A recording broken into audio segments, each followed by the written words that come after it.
नमस्कार, हमारे छत्तीसगढ़ के इस खास बुलेटिन में आपका बहुत स्वागत है। मैं हूं आपके साथ अंशिका पाठक। शुरुआत करेंगे बुलेटिन की अंबिकापुर की खबर के साथ, जहां भीषण आग लग गई है और दुकान में आग लगी है।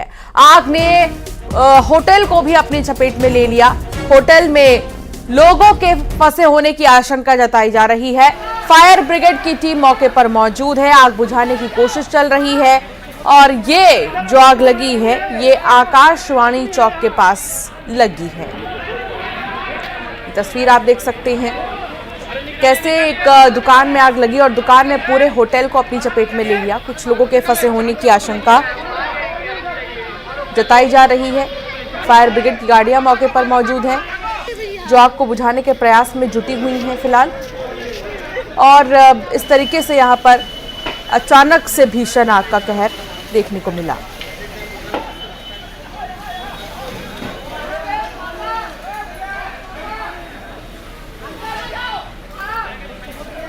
ये तस्वीर अंबिकापुर की और यहाँ पर आकाशवाणी चौक के पास की घटना। श्रवण हमारे संवाददाता साथ जुड़ गए हैं। श्रवण, आग कैसे लगी और क्या आग को बुझाया जा सका है अब तक? आग को अभी बुझाया नहीं जा सका है और आग के कारणों का भी नहीं पता लगा जा सका है, लेकिन आकाशवाणी चौक के पास एक स्पोर्ट्स की दुकान में ये आग लगी है।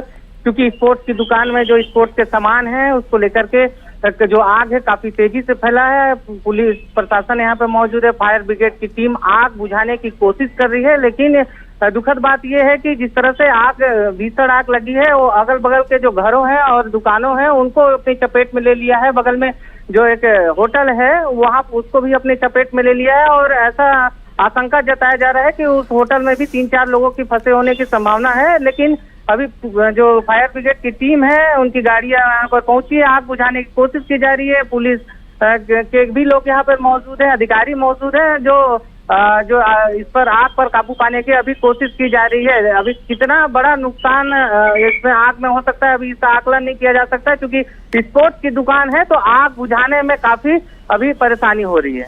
कितने लोग फंसे हैं, क्या कोई जानकारी मिल पाई है? देखिए, अभी तक तो ये बताया जा रहा है कि अभी एक बाहर निकला है वहां से और ये बताया जा रहा है कि 3-4 लोग और फंसे हैं, क्योंकि स्पोर्ट्स दुकान के जस्ट बाजू में ही एक होटल है, रहने वाला होटल है। क्योंकि उसमें जो लोग हैं वो वहाँ रुके होंगे ऐसा अनुमान लगाए जा रहे हैं। लेकिन अफरा तफरी का माहौल है तो अभी कुछ कहना बड़ा मुश्किल है, लेकिन अभी आग पर काबू पाया जा रहा है और जो प्रशासन की टीम है यहाँ पर मुस्तैद नजर आ रही है। जी ठीक है, लेकिन नजर बनाए रखिएगा आप श्रवण। कोई भी जानकारी होगी हम आपसे फौरन लेंगे। एक्सक्लूसिव तस्वीर दिखा रहे दर्शकों को कैसे ये आग लगी है। अब तक आग लगने की वजह नहीं पता चल सकी है, आग पर काबू नहीं पाया जा सका है। तीसरी चीज है कि कितने लोग उसमें फंसे हैं ये भी नहीं पता चल सका है। सिलसिला और आग का ये तांडव दिखाई दे रहा है, लेकिन अभी समय लगेगा आग बुझने में।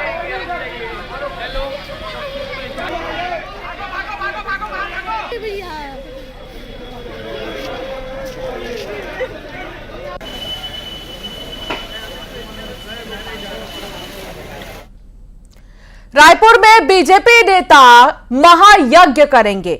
मतगणना से पहले महायज्ञ का आयोजन किया जाएगा। 400 सीट के लिए महायज्ञ होगा। नेता और कार्यकर्ता ईश्वर से आशीर्वाद मांगेंगे। प्राचीन काली मंदिर में धार्मिक अनुष्ठान यज्ञ होगा। प्रदेश अध्यक्ष किरण सिंह देव, मंत्री बृजमोहन अग्रवाल सहित नेता और कार्यकर्ता मौजूद रहेंगे। तो महायज्ञ किया जाएगा।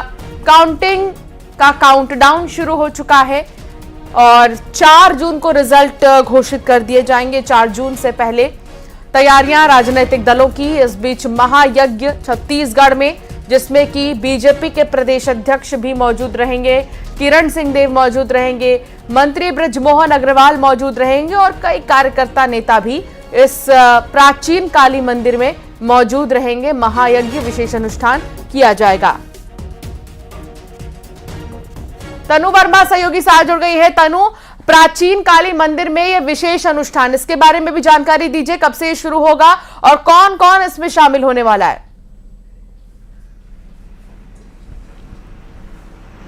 जी बिल्कुल, देखिए राजधानी रायपुर में 4 जून के काउंटिंग से पहले बीजेपी जो है महायज्ञ कराने जा रही है और आज राजधानी रायपुर के प्राचीन काली मंदिर में ये महायज्ञ जो है वो होगा और इस यज्ञ में 400 सीट की प्राप्ति के लिए बीजेपी के जो नेता हैं और वो कार्यकर्ता हैं वो भगवान से जो है आशीर्वाद लेंगे और थोड़े ही देर में बीजेपी का ये महायज्ञ जो है वो शुरू होने वाला है। इस यज्ञ में भाजपा के प्रदेश अध्यक्ष किरण सिंहदेव भी जो है वो शामिल होंगे। इसके साथ ही मंत्री बृजमोहन अग्रवाल, संगठन महामंत्री पवन साय समेत कई कार्यकर्ता और नेता भी जो है इस यज्ञ में शामिल होंगे और इस यज्ञ में धार्मिक अनुष्ठान के साथ ही 400 सीट की प्राप्ति का वरदान जो है बीजेपी के नेता और कार्यकर्ता जो है वो मांगेंगे। और एक तरह से देखें तो मतगणना को लेकर भाजपा की तैयारियां भी जो है वो पूरी हो चुकी है।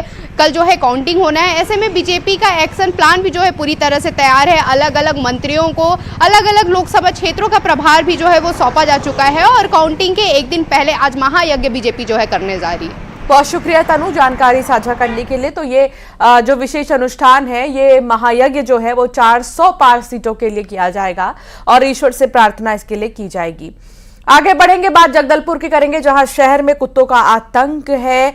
2 साल के बच्चे पर कुत्तों ने हमला कर दिया और ऐसे में इस पर विस्तार से आपको जानकारी देंगे। उससे पहले 2024 लोकसभा चुनाव के परिणाम को लेकर सभी दलों के प्रत्याशियों की धड़कनें बढ़ चुकी हैं। महज कुछ ही घंटे बाकी हैं जब ईवीएम में कैद लोगों का जनादेश सबके सामने होगा। ऐसे में प्रत्याशी मंदिरों और घरों में अपने इष्ट देव की पूजा अर्चना में लगे हुए हैं और अपनी जीत की कामना कर रहे हैं। बिलासपुर लोकसभा सीट से बीजेपी प्रत्याशी तोखन साहू भी भगवान राम की शरण में हैं। उन्हें पूरा भरोसा है कि एनडीए इस बार 400 पार होगी और बिलासपुर से वो रिकॉर्ड मतों से जीत दर्ज करेंगे। तोखन साहू से बात की हमारे संवाददाता उमेश मौर्य ने। तोखन जी, महज कुछ ही देर बाकी है, किस तरीके से देखते हैं परिणाम का? परिणाम भारतीय जनता पार्टी के पक्ष में ही रहेगा। जहाँ पर कृपा राम की हुई और ता पर कृपा करी सब कोई। जहाँ भगवान राम की कृपा है वहाँ सब लोग कृपा करेंगे। क्या चल रहा है? कुछ ही देर बचा हुआ है, काउंटडाउन शुरू हो गया है। क्या लगता है परिणाम? क्या पिछले बार की तुलना में इस बार ज़्यादा अच्छे मतों से आप जीत रहे हैं? क्या लगता है? बिलासपुर संसदीय क्षेत्र की जनता, हमारी माताएं बहनें, भारतीय जनता पार्टी के देव तुल्य कार्यकर्ता, सब लोग पूरी ईमानदारी से, पूरी निष्ठा से भारतीय जनता पार्टी को जिताने के लिए काम किए हैं। सब लोग मेहनत और परिश्रम की पराकाष्ठा 40-45 डिग्री टेम्परेचर पर काम किए हैं। मुझे उन सबकी मेहनत पर विश्वास है। माननीय नरेंद्र मोदी जी विगत 10 सालों में अनेक जन कल्याणकारी योजनाओं के माध्यम से सबका जीवन संवारने का काम किए हैं। देश का मान सम्मान विश्व में स्थापित हुआ है। लगभग 1 महीने पूरा वक्त लगा है मतदान परिणाम को आने के लिए, इंतज़ार भी करना पड़ा। इस दौरान कितने बार याद किया राम को? राम तो हमारे कण कण में और क्षण क्षण में विराजमान है। हर घड़ी हर पल हम भगवान को याद करके, स्तुति करके, उनकी प्रार्थना करके हम कोई कार्य प्रारंभ करते हैं। रोज याद करते हैं, हर क्षण भगवान को याद करते हैं। नहीं, मैं इसलिए ये सवाल किया क्योंकि कांग्रेसियों का ये आरोप होता है कि चुनाव के समय राम का मुद्दा, ये मुंह में राम बगल में छुरी वाले कांग्रेसी होते हैं। हम तो हर घड़ी हर पल अपने प्रभु श्री राम जी को याद करते हैं, अपने श्री कृष्ण जी को याद करते हैं, क्योंकि ये राम का देश है। ये राम की संस्कृति रची बसी हुई है। हम उसी संस्कृति में जीने वाले लोग हैं, इसलिए राम को हर पल हम लोग याद करते हैं। एग्जिट पोल ने लगभग 350 सीट बता दिया है, आपका आकलन क्या है? अब की बार 400 पार जो नारा दिया गया था वो पूरा होगा।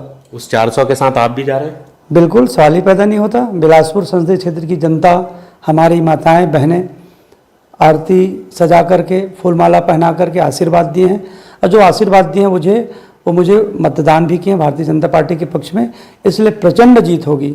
लोकसभा बिलासपुर के सांसद के प्रत्याशी रहे हैं और इन्होंने दावा किया है कि 400 पार होगा और उसमें इनका भी एक सहभागिता रहेगी। ये भी दिल्ली जाएंगे जीत कर।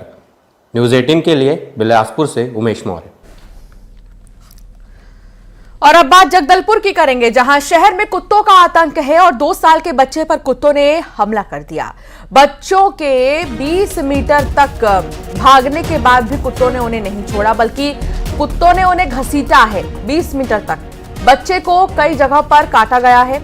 आसपास के लोगों ने बच्चे की जान बचाई है। घायल बच्चा अस्पताल में भर्ती किया गया है। दलपत सागर वार्ड में यह घटना हुई और लोगों ने निगम पर अब सवाल उठाए हैं। कई बार निगम ये दावे करता है कि इस तरह के जो स्ट्रीट डॉग्स होते हैं उनको भगाने का और उनको वैक्सीनेट करने का कार्य चल रहा है, ताकि उनके काटने या उनके हमले से किसी भी बच्चे पर कोई असर ना हो। लेकिन बावजूद इसके ये सारे ही दावे तब खोखले साबित होते हैं जब इस तरह कुत्ते 20-20 मीटर दौड़ा रहे हैं बच्चों को और काट रहे हैं। फिलहाल घायल बच्चे को अस्पताल में भर्ती किया गया है और इलाज चल रहा है। श्रीनिवास नायडू संवाददाता साथ जुड़ गए हैं। श्रीनिवास, एक तो गर्मी का मौसम और दूसरी तरफ इस तरीके से अगर कुत्ते बच्चों के पीछे पड़ रहे हैं तो निगम की तरफ से क्यों नहीं कोई कार्रवाई की जा रही है? अब इस मामले पर क्या एक्शन लिया गया है निगम की तरफ से? देखिए, पूरा मामला बेहद ही गंभीर है, जहां पर 2 साल के मासूम बच्चों को आवारा कुत्ते के झुंड ने हमला कर दिया। घटना देर रात की है, जहां पर बच्चा जब अपने घर के बाहर खेल रहा था तभी जो आवारा कुत्ते के झुंड ने उस पर हमला कर दिया और उसे 15 से 20 मिनट तक घसीटते हुए ले गए। आसपास के लोगों ने उसे देखा और तत्काल ही कुत्ते से जो बच्चे को बचाया गया और देर रात ही महारानी अस्पताल बच्चे को लाया गया। बच्चे के कई हिस्से में कुत्तों ने काट दिया है।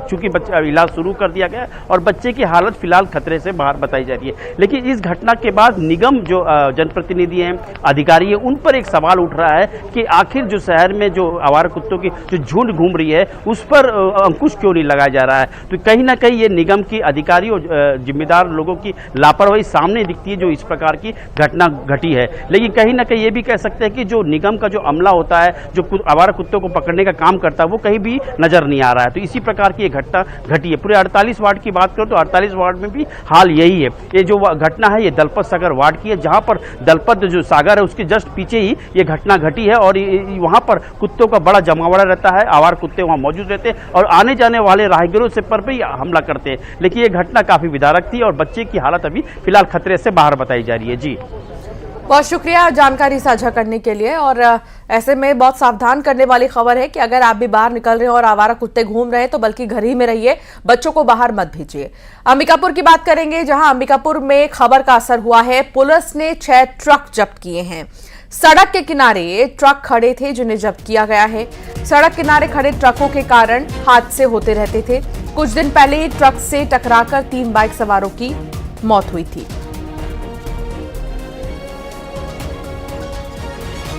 श्रवण महंत संवाददाता साथ जुड़ गए हैं। श्रवण, क्या जानकारी इस मामले में? लगातार हमने खबर प्रमुखता से दिखाया ना कि नेशनल हाईवे 130 में बेतरतीब तरीके से जो ट्रकें रहते हैं वो खड़ी रहते हैं, जिसके वजह से आए दिन जो है दुर्घटना का शिकार राहगीरों को होना पड़ता है। ऐसे ही एक 3 लोगों की मौत खड़े ट्रक के चपेट में आने से हुई थी, जिसको देखते हुए पुलिस जो प्रशासन हरकत में आए वो करीबन आधा दर्जन जो ट्रक हैं उनको जब्त कर कार्रवाई कर रही है। तो एक बड़ा पुलिस ने यहाँ पर कार्रवाई की है, जिसके वजह से जो लोग थे हादसों की वजह से उनकी मौतें हो रही थी और इनको कम करने के लिए जो पुलिस है कार्रवाई कर रही है। बहुत शुक्रिया जानकारी साझा करने के लिए श्रवण।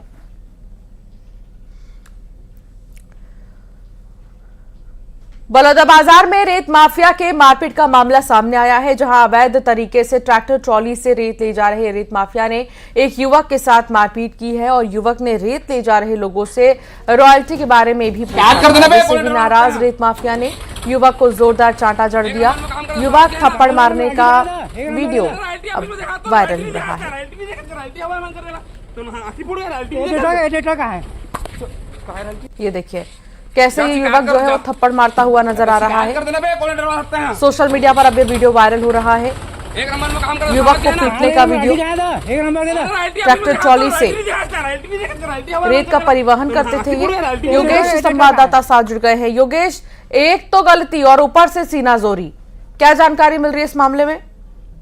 जी बिल्कुल, आपको बता दूं का सबसे पहले तो ये बता दूं बलौदाबाजार जिला रेत खनन के लिए जाना जाता है। यहाँ की जो रेत है अलग अलग जेलों में जाती है, लेकिन आचार संहिता लगने के बाद भी नियम कानून के जो कायदे हैं उसको ताक कर, उसको अनदेखा कर किस तरह से रेत माफियाओं द्वारा कि घाट में जो ठेका लिए हैं वो रेत जो वो वाले रेत माफिया नहीं है, बल्कि और अलग रेत माफिया हैं जो घाट का झांसा देकर अलग अलग जगहों से रेत को निकालते हैं। जब वे लगातार ये रेत को निकाल रहे हैं ट्रैक्टर से और कई वाहनों से निकाल रहे थे, तभी गांव के कुछ युवकों द्वारा उनको रोक कर पूछा गया कि किस तरह से आप लोग रेत को निकाल रहे हैं जिससे नदी का धुआं हो रहा है।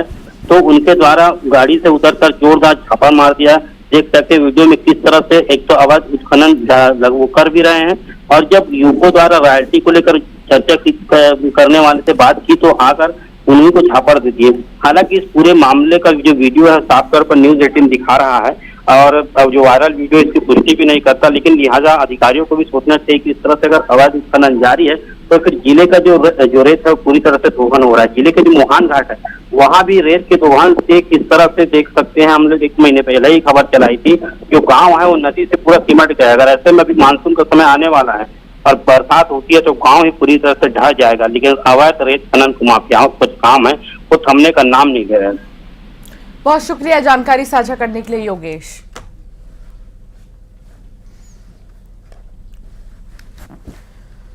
सुकमा से खबर है जहां जवान की गला रेतकर हत्या कर दी गई। देर रात जवान की गला रेतकर हत्या की गई है। गादीरास में अस्पताल के पीछे जवान का शव मिला। जवान डीआरजी में प्रधान आरक्षक था। गादीरास में मेले में ड्यूटी लगी हुई थी और गला रेतकर देर रात जवान की हत्या कर दी गई और उसका शव जब मिला परिवार में दुख। अब जांच पड़ताल। इसके साथ ही जानकारी यह भी मिल रही है कि प्रधान आरक्षक था, मेले में ड्यूटी लगी थी। सतीश चांडक संवाददाता साथ जुड़ गए हैं। सतीश, कैसे इस जवान की हत्या की गई, किससे रंजिश चल रही थी, कुछ पता चल सका है इस मामले में? जी आपको बता दूं कि गादीरास में 3 दिनों का मेला चल रहा था और आज अंतिम दिन है मेले का। और रात में बताया जाता है कि दिन भर मेले की ड्यूटी करने के बाद प्रधान आरक्षक अपने घर आया और रात में अपने परिजनों के साथ सोया हुआ था। तभी रात के करीब जो है 12 बजे अज्ञात एक व्यक्ति ने जवान को बुलाया बाहर और जवान उसके बाद में ग्रामीण वेशभूषा में वो बाहर निकला। वो बताया जाता है कि रात में बारिश हो रही थी, बारिश के बाद जो है मेले का शोर शराबा चल रहा था, डांस चल रहा था। उसी डांस करने के लिए जवान भी गया हुआ था वहां पर, ग्रामीण वेशभूषा पहना हुआ था ग्रामीण का। वहां पर बताया जाता है कि रात के 2 बजे बाद किसी अज्ञात व्यक्तियों ने हत्या कर दी और सुबह जैसे ही पुलिस को जानकारी मिली, पुलिस मौके पर पहुंची है, शव को पीएम के लिए लाया गया है और तमाम विषयों पर पुलिस जांच कर रही है। नक्सल एक मामला जो एंगल है वो हो सकता है क्योंकि नक्सल पर इलाका है और काफी जो है पिछले 8 सालों से जवान गादीरास में रह रहा था और हर तमाम तरीके से पुलिस जांच बिन कर रही है कि आपसी रंजिश भी हो सकती है। तमाम मोबाइल जो है डिटेल्स खंगाला जा रहा है। इसके अलावा जो है आसपास के लोग हैं उनसे पूछताछ पुलिस कर रही है। हालांकि अभी तक इसे भी स्पष्ट नहीं हो पाई है कि हत्या के पीछे कौन लोग हैं, किन कारणों के चलते हत्या हुई है। लेकिन जो है मामला काफी संदिग्ध है क्योंकि रात के 2 बजे मेले के बीचों के पास में ही और थाने से करीब 150-200 मीटर दूर किन लोगों ने धारदार हथियार से जो है जवान की हत्या कर दी है। जी बहुत शुक्रिया जानकारी साझा करने के लिए सतीश। तो फिलहाल जांच पड़ताल चल रही है, आगे बढ़ेंगे और बात करेंगे प्रदेश की, जहां पर नक्सलवाद को खत्म करने के लिए बड़ी पहल हो रही है। और आज रायपुर में जगदलपुर में एक संवाद कार्यक्रम है, लोकतंत्र बनाम मवाद। कार्यक्रम में मवाद से लोकतंत्र को खतरा विषय पर चर्चा होगी। रायपुर और जगदलपुर में यह कार्यक्रम होगा। रायपुर के वृंदावन हॉल में यह कार्यक्रम होगा। राज्य के गृह मंत्री विजय शर्मा कार्यक्रम के मुख्य अतिथि होंगे। प्रसिद्ध लेखक राजीव रंजन मुख्य वक्ता के रूप में कार्यक्रम में शामिल होंगे। बस्तर शांति समिति की ओर से कार्यक्रम आयोजित की जा रही है। मनेन्द्रगढ़ में पति ने पत्नी की हत्या कर दी। धारदार हथियार से वार कर हत्या की गई है। हत्या कर शव को घर के बाहर फेंक दिया गया। आरोपी पति भी फरार हो गया है। मामूली विवाद में मौत के घाट उतारा गया। और अब खबर दुर्ग से है, जहां शिवनाथ नदी में लाश मिली है। संदिग्ध हालत में एक युवक की लाश मिली। युवक के शरीर पर चोट के निशान भी हैं। भिलाई निवासी दिनेश शाह का शव मिला है, शिनाख्त कर ली गई है। दोस्तों के साथ शिवनाथ नदी वो पहुंचा था। दुर्ग सिटी कोतवाली थाना क्षेत्र का यह मामला बताया जा रहा है और इस लाश के पीछे की मिस्ट्री भी लगातार पुलिस की तरफ से जांची जा रही है कि आखिर क्या हुआ। जो यहां पर लाश मिली। युवक के शरीर पर चोट के निशान भी बताए जा रहे हैं। कवर्धा में तेज रफ्तार का कहर देखने को मिला और कार और बाइक की भीषण टक्कर हुई है। बाइक सवार 2 लोगों की मौत हो गई है। एक ने मौके पर ही दम तोड़ दिया, दूसरे के अस्पताल ले जाते समय मौत हो गई।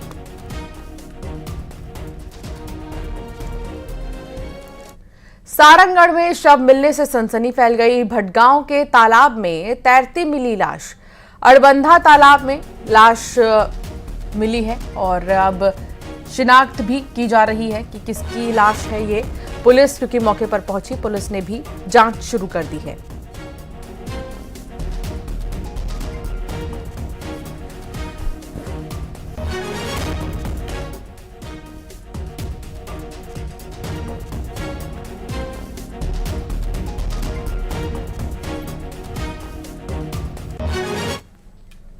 और अब एक नजर टॉप 20 खबरों पर।